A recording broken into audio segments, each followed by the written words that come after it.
এখনো তেজ বেশি তো এই জন্য এত গরম গরম কথা।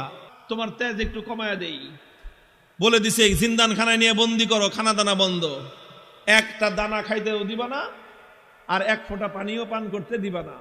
ডাক্তারকে বলে রাখছে নারী পরীক্ষা করতে থাকবি, যখন দেখবি যে একেবারে শেষ মুহূর্ত, এখন খাবার দাবার না দিলে আর বাঁচবে না, ওই সময়ে নিয়ে খাবার দিবি।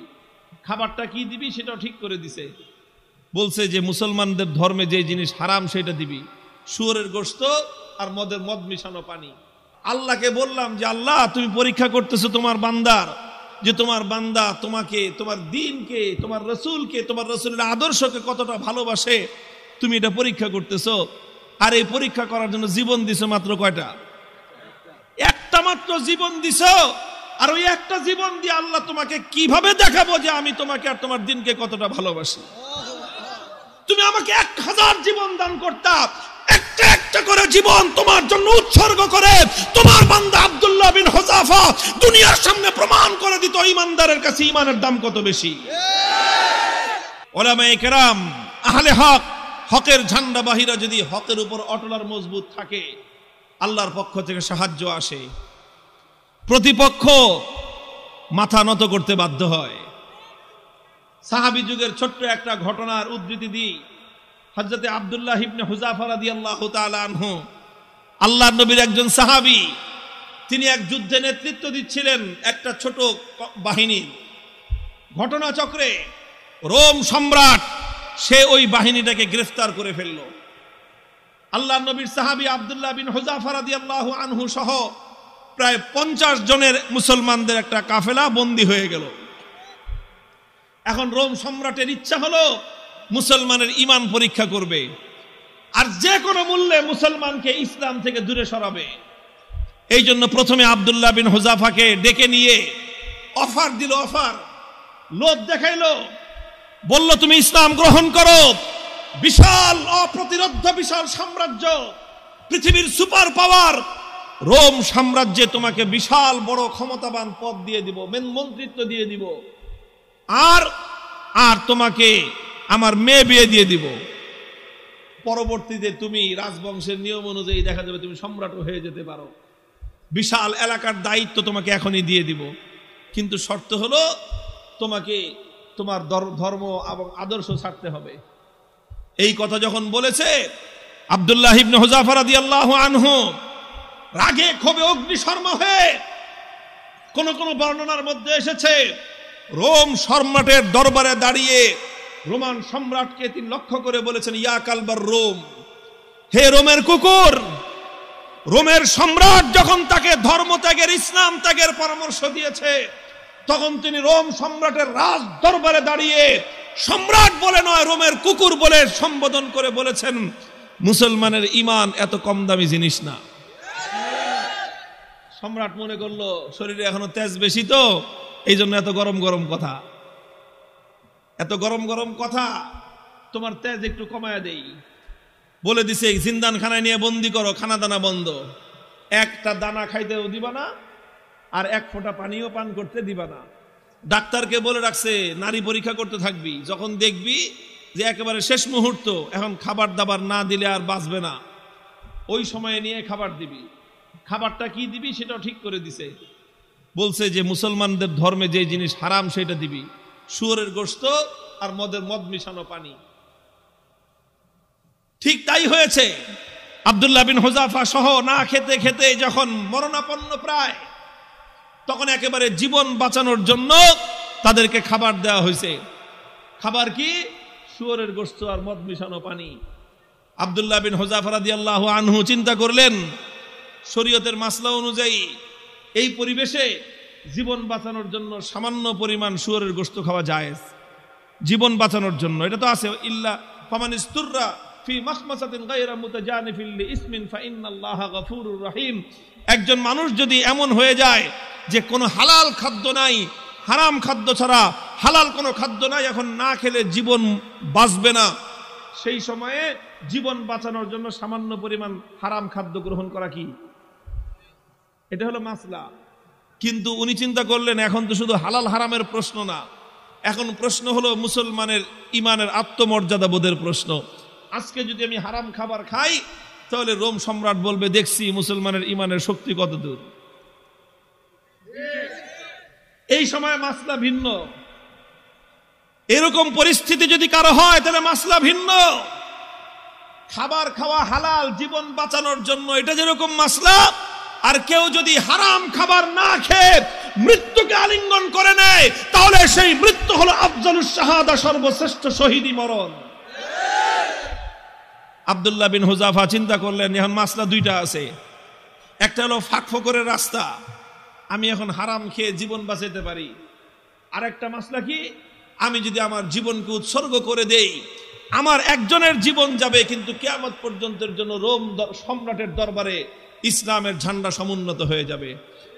সম্রাট বলবে যে মুসলমানের ইমান বাপরে বাপ, জীবন যেতে পারে কিন্তু মুসলমান ইসলামের গৌরব ভুলুণ্ঠিত হতে দেয় না। তিনি খান নাই, লাথি মারছেন একটা, এক লাথিতে সমস্ত শুয়োরের গোশত আর মদের পাত্রগুলো ভেঙ্গে চূর্ণ বিচূর্ণ হয়ে গেছে। এখন সম্রাট ডাক্তার রেখে, কিরে তুই না কইলি জীবন বলে বাঁচবে না, তেজ দিকে এখন অত। ডাক্তার কয় আমাদের ডাক্তারি মতে তো এত তেজ থাকার কথা না, এটা তো ডাক্তারি মতের তেজ না, এটা তো ইমানি তেজ। এই তেজ এটা শরীরের তেজ না, এটা রূহের তেজ। এটা শরীরের শক্তি নয়, এটা আত্মার শক্তি। যে ইমানদার আল্লাহর ইমান, আল্লাহর উপর আস্থা এবং ভরসাকে দুনিয়াদারদের সামনে মাথা উঁচু করে দাঁড় করাবার চেষ্টা করে, আল্লাহ পাক তার আত্মার মধ্যে অফুরন্ত শক্তি দান করেন। আব্দুল্লাহ বিন হুযাফা যখন এটা করলেন, এবার রোম সম্রাট বলে যে দুইবার খেললাম, দোনো খেলায় হারছি। দুইবার হলো না? প্রথমবার লোভ দিছে, জিতছে না হারছে? দ্বিতীয়বার খাওয়ান দাওয়ান বন্ধ করে টাইট দিছে, জিতছে না হারছে? এবার কয় ফাইনাল খেলা, খেলা হবে। কি খেলা? ফাইনাল খেলা হবে। কার সাথে?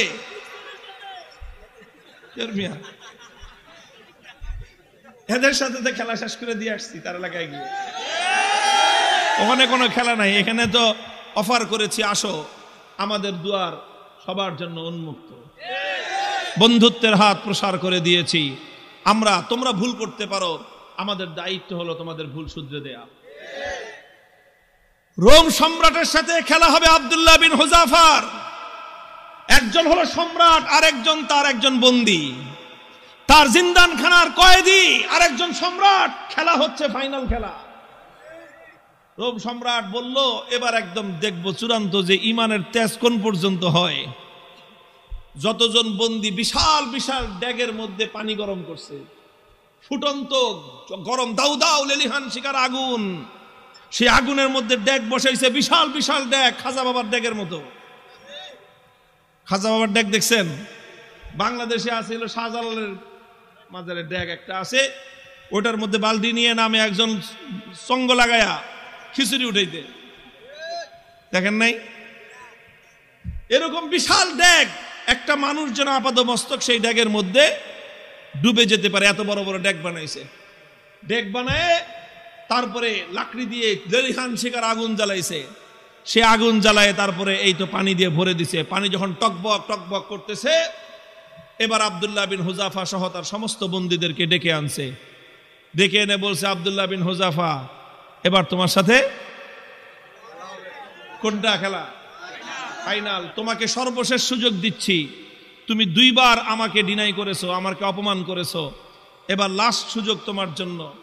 এই যে দেখো গরম পানি, কথা মানবি আর নাহলে একটা একটা করে এই গরম পানির মধ্যে ছাড়বো, আর পানির মধ্যে ছাড়ার সাথে সাথে দেখবা মৃত্যু কত বিভীষিকাময়। আব্দুল্লাহ বিন হুযাফা নির্বিকার, কোনো কথা বলেন না। সম্রাট বলছে জল্লাদকে ওর সামনে থেকে তার একজন সঙ্গীকে নিয়ে তার চোখের সামনে গরম পানিতে ছেড়ে দাও। ঠিকই আব্দুল্লাহ বিন হুযাফা রাদিয়াল্লাহু তাআলা আনহুর একজন সাথীকে নিয়ে গরম পানির মধ্যে ছেড়ে দেওয়া হলো। মুহূর্তের মধ্যে বিভৎসভাবে তার মৃত্যু হলো, তিনি শাহাদাত বরণ করলেন। চোখে তাকায়া দেখলেন কিচ্ছু, কোনো কথা নাই। এবার বলল যে এবার ওরে ধরে নিয়ে যাও। আব্দুল্লাহ বিন হুযাফা রাদিয়াল্লাহু তাআলা আনহুকে এবার ধরে নিয়ে যাওয়া শুরু করলো। বাদশা খেয়াল করতেছে যে মনোভাবটা কি চেঞ্জ হয় কিনা, একটু অন্তত ভয় পায় কিনা। একটু ভয় পাইলেও মনে করবে যে যাক কোন রকম মর্যাদাটা রক্ষা পাইছে, ফাইনাল খেলা ড্র ঘোষণা করে দেওয়ার একটা ধান্দা খুঁজতেছে। যখন আব্দুল্লাহ বিন হুযাফাকে নিয়ে যাওয়া হচ্ছে, ইতিহাসের কিতাবগুলোর মধ্যে লেখা হয় ওনার চোখ দিয়ে দর দর করে পানি পড়তে আরম্ভ করলো। তো বাদশাহ মনে করছে কাম হয়েছে, মনে হয় কাজ হয়েছে, মনে হয় ভয় পাইছে, এবার ডাক দিছে, এই ফিরে আনো। জিজ্ঞেস করতেছে কি ব্যাপার, ভয় পাইছো? যদি ভয় পেয়ে থাকো সারেন্ডার করো, এখনো তোমার জন্য সে আমার অফার অব্যাহত আছে, তুমি তোমার ধর্ম ছেড়ে আমাদের দলে যোগ দাও, সঙ্গে সঙ্গে আমি তোমাকে রোম সাম্রাজ্যের বিশাল ক্ষমতাবান পদ দিব তোমাকে। আর যদি না মানো তাহলে তোমাকে কিন্তু খালি চোখের পানি দেখে আমি ছাড়বো না, তোমাকে গরম পানির মধ্যে নিক্ষেপ করে নির্মমভাবে তোমাকে হত্যা করব। আব্দুল্লাহ বিন হুযাফা বলেন, কারে তুমি কি মনে করছো এই মৃত্যু দেখে ভয় পেয়েছি? না, তোমার এই মৃত্যুর এই বিভীষিকা দেখে আমি ভয় পাই নাই। তাহলে কান্দো কেন? পরে কান্দি, চোখের আমারে পানি, হে রোম সম্রাট, তোমাকে দেখাবার জন্য নয়, আমার চোখের অশ্রু তো দুনিয়ার কোন মানুষকে দেখাবার জন্য নয়, আমি আমার জীবন সায়ান্নে মৃত্যুর মুখোমুখি দাঁড়িয়ে আমার রব্বুল আলামিনকে দেখানোর জন্য দুফোঁটা তপ্ত অশ্রুর নজরানা তার কদমে পেশ করলাম। আল্লাহকে বললাম যে আল্লাহ, তুমি পরীক্ষা করতেছো তোমার বান্দার, যে তোমার বান্দা তোমাকে, তোমার দ্বীনকে, তোমার রাসূলকে, তোমার রাসূলের আদর্শকে কতটা ভালোবাসে, তুমি এটা পরীক্ষা করতেছো। আর এই পরীক্ষা করার জন্য জীবন দিছো মাত্র কয়টা? একটা মাত্র জীবন দিছো। আর ওই একটা জীবন দিয়ে আল্লাহ তোমাকে কিভাবে দেখাবো যে আমি তোমাকে আর তোমার দ্বীনকে কতটা ভালোবাসি? তুমি আমাকে 1000 জীবন দান করতা, একটা একটা করে জীবন তোমার জন্য উৎসর্গ করে তোমার বান্দা আব্দুল্লাহ বিন হুযাফা দুনিয়ার সামনে প্রমাণ করে দিত ঈমানদারের কাছে ঈমানের দাম কত বেশি। তো এই জন্য কান্দি বেটা, আহাম্মক জানি কথাটা। তুই মনে করছিস যে মুসলমান জীবনের মায়ায় কান্দে? আরে মুসলমান তো বিশ্বাস করে যে যতদিন বেঁচে আছি ততদিন কষ্টে আছি, আল্লাহর জন্য জীবন দিব আর জান্নাতে যাব। কি বলেন? সন্দেহ আছে? আল্লাহর জন্য জীবন দেওয়ার মধ্যে আর জান্নাতের মধ্যখানে কোনো দূরত্ব নাই, কোনো দূরত্ব নাই। তুমি জীবন দিবা আল্লাহর জন্য আর জান্নাতে যাবা। তাহলে ভয় কারে দেখাও মিয়া? আমার কাছে একটা জিনিসই আমার বুঝে আসছে যে বেটা, তোমরা যদি বাতিলের উপর থেকে নমনীয় না হতে পারো, আমি হকের উপর থেকে নমনীয় কোন দুঃখে হব? হযরত ওমরের থিওরি ছিল যে আলাইসা কাতলাহুম ফিন্নার ওয়া কাতলানা ফিল জান্নাহ। হযরত ওমর রাগে ক্ষোভে হুজুর সাল্লাল্লাহু আলাইহি ওয়াসাল্লাম এসে বলতেছে যে হুজুর, আচ্ছা কোন তো থিওরিটা এটা কিনা যে বেঈমানরা মরলে জাহান্নামে যাবে, ঈমানদাররা মরলে জান্নাতে যাবে, কথা ঠিক আছে না হুজুর?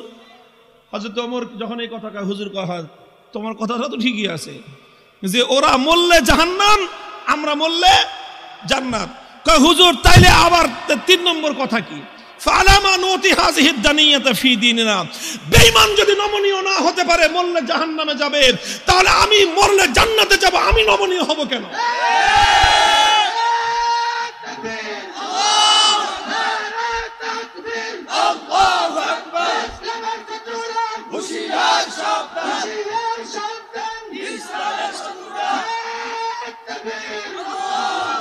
আরে বেঈমানরা যদি বাতিলের পথ ছাড়তে না পারে, ঈমানদাররা হকের পথ ছাড়বে কেন? কথার মধ্যে কোনো ভেজাল আছে? হিসাব কিতাব তো ক্লিয়ার, কথা তো পরিষ্কার এখানেই, যে এখানে নমনীয় তো তোমাকে হতে হবে, আমি কেন নমনীয় হব? যেখানে তুমি বাতিলের উপর, আমি হকের উপর, তুমি বদ্দীনের উপর, আমি দ্বীনের উপর, তুমি কোরআনের বিপক্ষে, আমি যখন কোরআনের পক্ষে, নমনীয় তোমাকেই হতে হবে, আমার নমনীয় হওয়ার কোনো স্কোপ নাই। হযরত আব্দুল্লাহ বিন হুযাফা রাদিয়াল্লাহু তাআলা আনহু যখন এই কথা বললেন, সে আরে বেটা জীবন তো একটা আছে দেখে একটা দিতেছি, জীবনে 1000টা থাকলে 1000টা দিয়ে প্রমাণ করতাম যে ইসলাম এবং ঈমানের দাম কত। এই কথা যখন বলছে তখন বাদশাহ কয় যে এটা তো মানুষ না, মানুষ কি এরকম হয় নাকি? আরে মৃত্যুর মুখোমুখি দাঁড়িয়ে মৃত্যুকে আলিঙ্গন করার জন্য পাগল, কয় জীবন একটা আছে দেখে একটা দিতেছি, 1000টা থাকলে 1000টা দিতাম। এখন তো ওর দিলের মধ্যে ভয় ঢুকে গেছে, আল্লাহ পাক রব্বুল আলামিনের পক্ষ থেকে সাহায্য আর নুসরত আসা শুরু হয়ে গেছে। আল্লাহ পাক বাতিলের অন্তরের মধ্যে ভয় এবং ভীতির সঞ্চার করে দিয়েছেন। এখন বাদশা মনে করা শুরু করছে যে এটা মানুষ না, এটা অন্য কিছু, এটা অন্য কিছু হবে। এখন ওরে যদি আমি শাস্তি দেই, মারি, তাহলে আমি নির্বংশ হয়ে যাব, এরকম একটা ভয় ওর মনের মধ্যে আসছে। এখন চিন্তা করতেছে, এখন ছাইরা দে মা, ভিক্ষা চাই না, এই অবস্থা হয়েছে। এখন সে রাস্তা খুঁজতেছে যে কেমনে এখন এর থেকে বাইচা আসা যায়। এখন যদি আব্দুল্লাহ বিন হুযাফাকে এমনি মুক্তি দিয়ে দেয়, নিজের মান মর্যাদা যা আছে, প্রেস্টিজ সব বেলুনের মতো ফুটো হয়ে যাবে। এখন বলে যে ঠিক আছে, ঠিক আছে, তোমার কিচ্ছু করা লাগবে না, ইমান ছাড়া লাগবে না, ইসলাম ছাড়া লাগবে না, কোনো কিছু করা লাগবে না, তুমি শুধু একটা কাজ করো, আমার কপালের মধ্যে একটা চুমা দিয়ে দাও, তোমাকে ছেড়ে দিব। আব্দুল্লাহ বিন হুযাফা বলেন, শুধু আমাকে একা ছাড়বা না, আমার 50 জন সাথী সঙ্গী সবাইকে ছাড়বা। না, খালি 50 জন না, তুমি যদি আরো নাম কর, ওগুলি সব ছেড়ে দিবে। তিনি চিন্তা করেন, আল্লাহর পক্ষ থেকে নুসরত আসছে, আল্লাহর পক্ষ থেকে সাহায্য এসেছে। আল্লাহ পাক একজন বন্দির সামনে একটা সম্রাটের মাথা নত করে দিয়েছেন। কুদরত কার হাতে? ফাইনাল খেলায় জিতছে কে? কে জিতছে? হযরতে রাসূলের সাহাবী জিতেছেন, সম্রাট পরাভূত হয়ে গেছে। কথা বলেন ঠিক না বেঠিক? তিনি চিন্তা করলেন যে আমার একটা কাজ, এই কাজের দ্বারা তো ইসলামের গৌরব নষ্ট হবে না, আর সঙ্গী সাথীদের জীবন বেঁচে যাবে।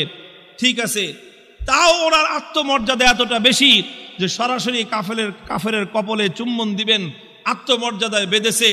কাফেরের কপালে নিজের পাঞ্জাবির আস্তিন রাখছেন, আস্তিন দেখে নিজের পাঞ্জাবির হাতের উপর চুম্বন করেছেন। বাদশা কয়ে যেমনি হোক, সম্মানটা তো বাঁচছে আমার, কোন রকম তো বাঁচছে। আমি খালি বলতে পারলাম যে না না না, আমি হারি নাই, হুযাফার সাথে আমার একটা মিউচুয়াল আন্ডারস্ট্যান্ডিং হয়েছে, সেইভাবে কাম হয়েছে। বাস, সব বন্দীদেরকে মুক্তি দিয়ে দিয়েছেন।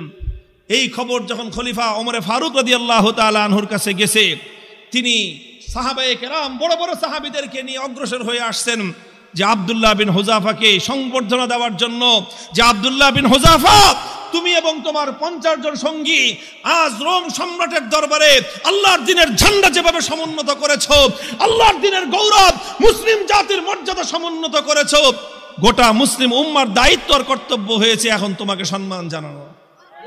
এই জন্য আমি স্বয়ং খলিফা তোমাকে ইস্তেকবালের জন্য সামনে অগ্রসর হয়ে আসছি। মুহতারাম হাজিরিন, ওলামায়ে কেরামকে বলি আর আলেমদের সাথে যারা আছেন তাদেরকে বলি, হকের উপর অটল থাকতে হবে। জীবন যাওয়া না যাওয়াটা বড় প্রশ্ন নয়, বড় প্রশ্ন হলো আমার জীবনটা হকের পথে গেল কিনা। জীবনের শেষ মুহূর্ত পর্যন্ত ইসলামকে, আল্লাহর দ্বীনকে বিক্রি করে ব্যক্তিগত স্বার্থ উদ্ধার করা যাবে না। আল্লাহ পাক তৌফিক দান করেন, আমিন বলেন।